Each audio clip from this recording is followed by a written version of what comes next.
Hello and welcome to another episode of the Socialistics Podcast. This is Jason Yormark, owner and founder of Socialistics, and this week I'm going to try and wing it.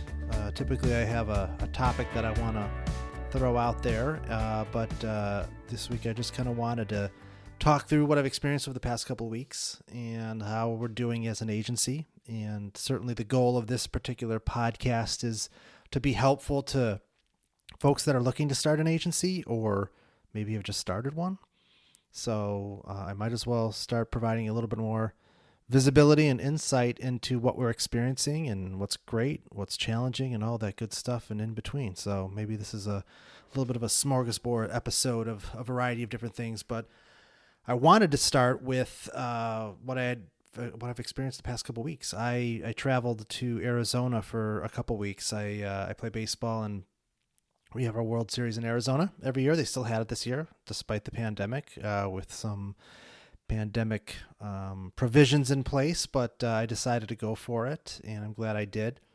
But it was really the first time that I removed myself from my normal work environment for an extended period of time.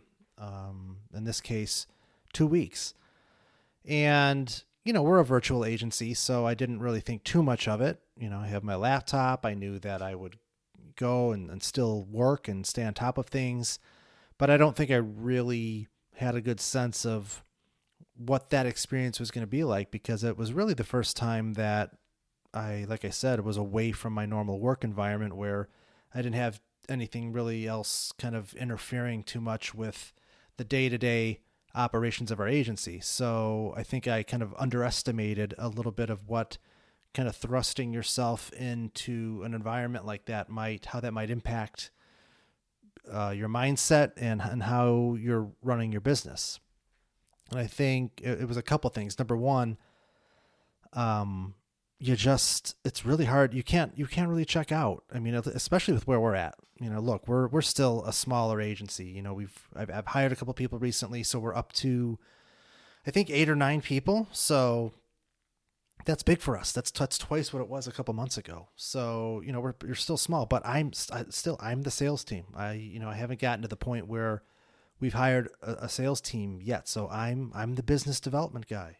There's nobody else. I mean, certainly my team helps me with, pitches and proposals, and they chip in there, but ultimately the calls and the follow-ups and staying on top of new opportunities and nurturing those over time, that's all me. And so when I'm removed from my computer or my devices, if I'm doing something else during normal business hours, those things stop.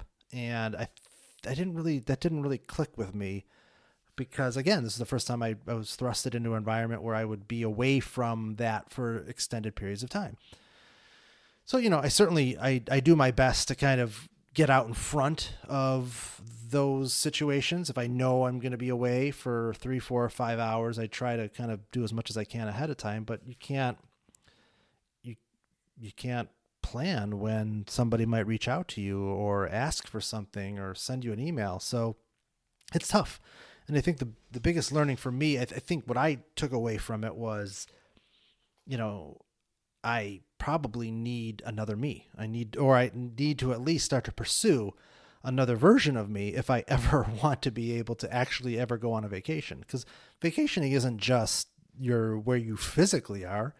Especially as a business owner, a big part of going on a vacation is mentally going on vacation, actually checking out, like not having to think about work for a couple days in a row at least. And I can't remember the last time I've done that. I can't do that. And trust me, I am not complaining. I will take the life I have versus the alternative. I mean, certainly there are benefits to, having a traditional 9-to-5 job with set hours and set vacation time. Like in that scenario, you are allowed to check out and go on vacation and not think about work in most cases. In mine, I can't. Even when I'm doing something else, I'm thinking about work, or I'm drawn to my phone to make sure that my inbox isn't getting overwhelmed. So I can't do that. And until we grow enough, or I get serious about hiring another person that can kind of step in and do those sorts of business development and sales things, I can't ever check out. So vacationing is really a balancing act for me. I mean, I can physically be anywhere and I can go anywhere because I can basically work from anywhere, but I can't mentally check out. I can't, stop thinking about work for an extended period of time. And, I'm okay with that right now, but I would imagine over time, that's something I probably would like to do.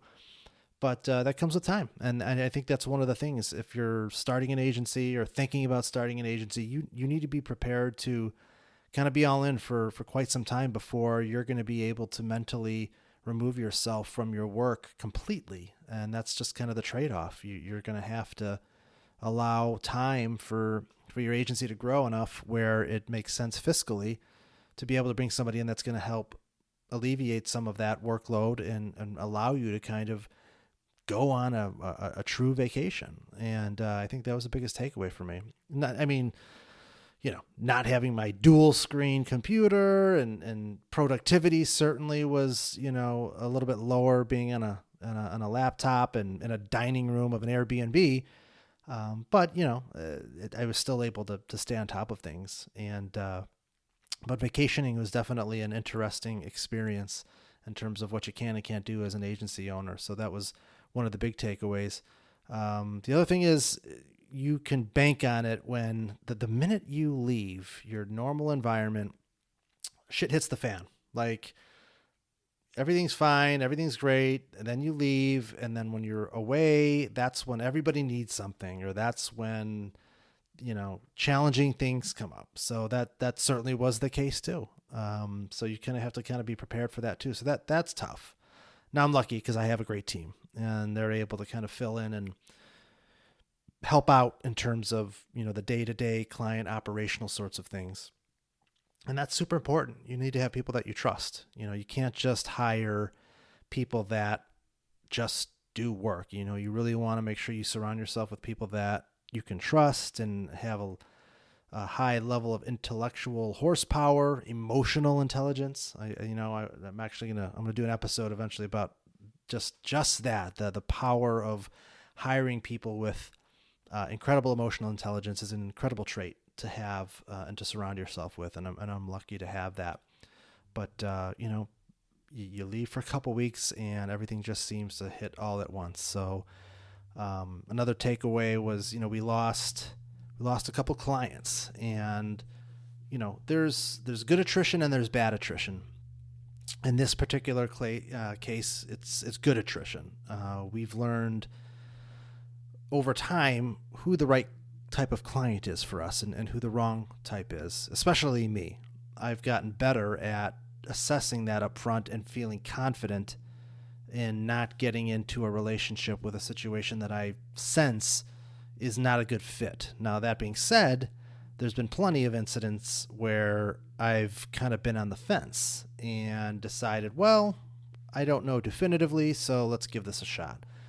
And I think what I'm learning is, where that line is drawn. I think I need to do a better job of increasing my red flag alert or trusting my gut or my instincts when I feel something doesn't feel right. Because I'm usually pretty spot on. I can't think of any instances where I've felt that way and it went really well. It's usually I felt that way and it ends up not being a great fit for us for a variety of reasons.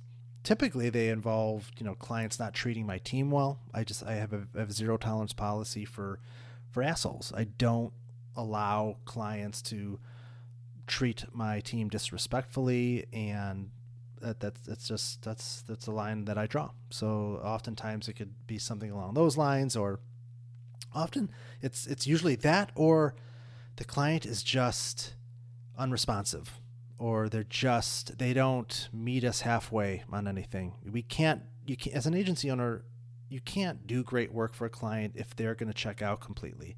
If they take forever to get back to you, if they're not an active participant, if they're not sharing with you their true feedback and what they feel about things, then you're just kind of spinning your wheels. You can only do so great when you're in a situation like that. So oftentimes we'll come across clients that just aren't invested in what we're doing. And that doesn't work. You can't, as a business owner, you can't expect to hire an agency and then set it and forget it. It doesn't work like that. I mean, yes, of course, you shouldn't have to worry about the work itself or having to spend time on that, but you just, it's not where you can just give it to somebody else to do and then not have to think about it at all. If you want to work with an agency, if you want that relationship to work, you have to be an active participant. And then sometimes we come across folks that just aren't, and the writing's on the wall. And up till now, we've just kind of, well, I guess we'll just keep going. And, it feels a little uncomfortable to keep taking a client's money when they're not an active participant, because you're just kind of treading water and doing the best that you can. But I think as an agency, we need to be better at setting expectations up front with clients. I think that's one thing that we worked on. What we've learned through some of these experiences is putting actual language in our pitches and proposals that says, hey, this is our expectation of you. Here's what we need you to kind of commit to in order for this to work. And I think that might be an effective strategy to kind of get out in front of those issues. So if they do happen, we can point back and say, well, we told you that we needed this and we're not getting that. So I think that might be helpful for us to kind of get out in front of those situations moving forward. But then also not being afraid to basically challenge our clients and say, look, we don't think that this is working. Here's why. And it might be better if we just part ways, because we want to feel like the work that we're doing is providing value. And if we can't get what we need from you to do that, then maybe we need to be the aggressor and saying, this isn't working. And so I think that we need to do a better job of trying that, because I think one of two things will happen. One, the client will probably be impressed and respect us for taking that initiative, or they'll just say, oh, well, we can't, they'll agree that they can't give us what we need to do our best work, and you part ways. So, our livelihood as a month-to-month agency is that we get into mutually beneficial working relationships. Like, that's what we need. We don't want to get into a situation where we get into a bad situation and then we only work with them for a couple months, because that's not a good signal. As an agency, I get the risks of being a month-to-month agency in terms of valuation over time, which I feel will be offset by showing a history of incredible client retention. So it doesn't benefit us long-term at all to allow ourselves to get into working relationships with clients that have very low potential to stick around, because then that hurts our retention rate. It hurts what I inevitably will care about, our valuation over time. So those are the things, as an agency owner, you have to kind of think about that. Like, it's really easy to think, oh, I want that monthly retainer. I want that money in our bucket. But you really have to think through, what are your goals and objectives long term? And is taking on a client like that in the short term a better option than thinking about how it might affect your agency and business in the long term? Now, obviously, the answer to that question varies depending on where you're at in the life cycle of your agency. If you're just starting out in your first couple months, yeah, you need to take more risks. You have to take what you can get. Obviously, when you get a little bit farther down your agency life cycle, you can get a little bit more aggressive with or selective about who you work with. And we're kind of in that middle ground right now where, we can decide not to work with somebody up front and be okay. But, we haven't reached a point where, we can say we can have a super high level of selectivity around who we work with. So it's a process that you work through over time. And you eventually get to a place where you do get to really kind of pick and choose who you work with. And that's a good place to be, because then you're setting yourself up for success short and long term. So those were some of the big takeaways for me, having traveled a couple weeks, aside from, leaving Seattle in the summer and coming back in the fall, which was an interesting experience. We literally had about a 30-degree drop in weather from the time I left to the time I came back. So that was a little bit shocking as well. But that's where we're at. But overall, Socialistics is doing well. We're still on our journey to becoming $1 million agency. Certainly the pandemic has slowed that down, and we're kind of in that place where we're kind of just, our net gain is kind of just a little bit up, and then you go down a little bit, then a little bit up. So it's almost like 2 steps back, 3 steps forward, a lot of back and forth. But that's how we're designed. That's how we're built. When you are more selective on who you work with, and so you have kind of this consistent slow growth that, quite frankly, we're okay with, as long as we all get to continue to work and do our thing and live comfortably.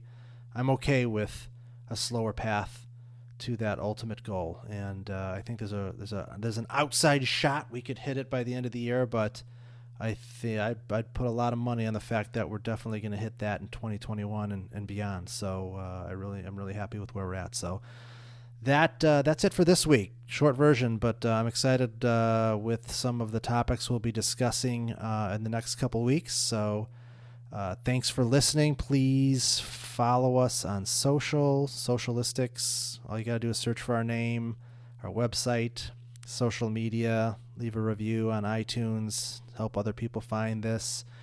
And as always, shoot us an email or let us know that you're listening, what you like, what you don't like, and all that good stuff. So thanks for listening, and we will catch you next week.